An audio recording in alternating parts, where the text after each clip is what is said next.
O Supremo Tribunal Federal formou maioria para determinar a elaboração de um plano nacional para melhorar as condições dos presídios brasileiros.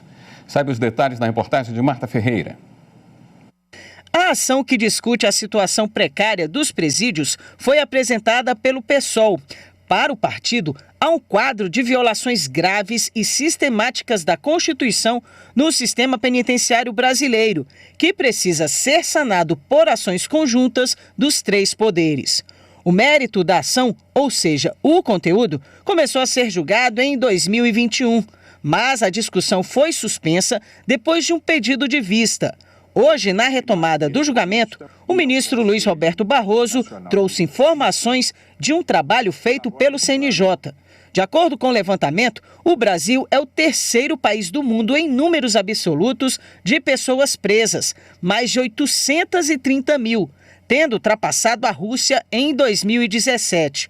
O país apresenta uma taxa média nacional de superpopulação de presídios de 136% e há estados com taxa de lotação superior a 200%. O presidente ainda chamou a atenção para o perfil da população carcerária. São, em sua maioria, jovens, negras, pobres e foram presas sem portar arma e por delitos não violentos, para os quais a prisão poderia ter sido substituída por medidas alternativas, como permitido por lei. Aproximadamente 61% das pessoas presas em unidades estaduais têm entre 18 e 34 anos. O ministro Barroso destacou ainda o crescimento de facções criminosas nos presídios. Quando se prende um réu primário e de bons antecedentes e ele é posto no sistema penitenciário, ele em breve tempo se torna mais um recrutado, mais um recruta dessas organizações criminosas. Portanto, o estado de coisas inconstitucional dos presídios conduz ao agravamento da situação da segurança pública fora do sistema prisional, quer porque os delitos passam a ser operados de dentro do cárcere, quer porque se devolvem à sociedade cidadãos que se sujeitaram por anos às condições mais aviltantes e que muitas vezes são forçados a se associar a organizações criminosas. O presidente do STF, ministro Luiz Roberto Barroso, acompanhou em grande parte o voto do relator, o hoje aposentado ministro Marco Aurélio, que já havia proposto um plano nacional de intervenção no sistema prisional. O ministro Barroso propôs que o plano seja feito pela União com a participação do Conselho Nacional de Justiça e também deu mais prazo para a sua apresentação.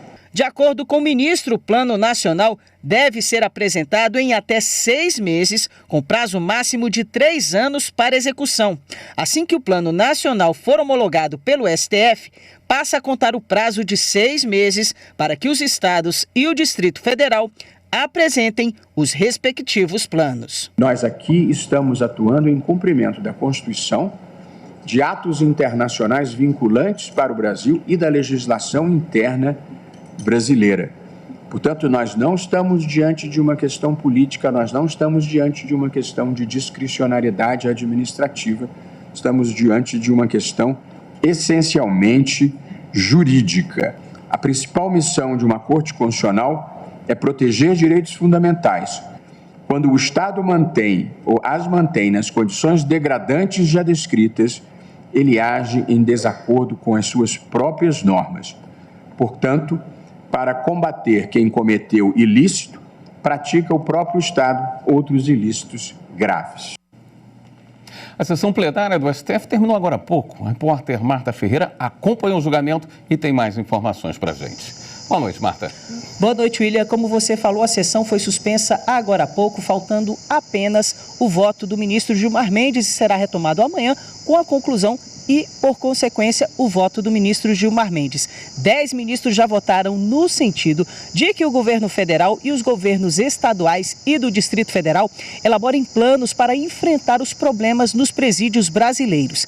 Esse plano nacional deve conter, entre outras medidas, como o controle da superpopulação dos presídios, melhoria da qualidade e aumento de vagas, fomento a medidas alternativas à prisão e o aprimoramento dos controles de saída e progressão de regime. Então, ele será retomado amanhã com a conclusão, o voto do ministro Gilmar Mendes e a conclusão desse julgamento. Uma outra informação importante que a gente tem para passar é que foi marcado para o dia 18, para a sessão plenária do dia 18, o julgamento da ação que trata dos rendimentos do FGTS. Esse julgamento ele havia sido suspenso após um pedido do ministro Nunes Marques e agora está marcada a retomada desse julgamento para a sessão plenária do dia 18. William. Obrigado pelas informações, Marta.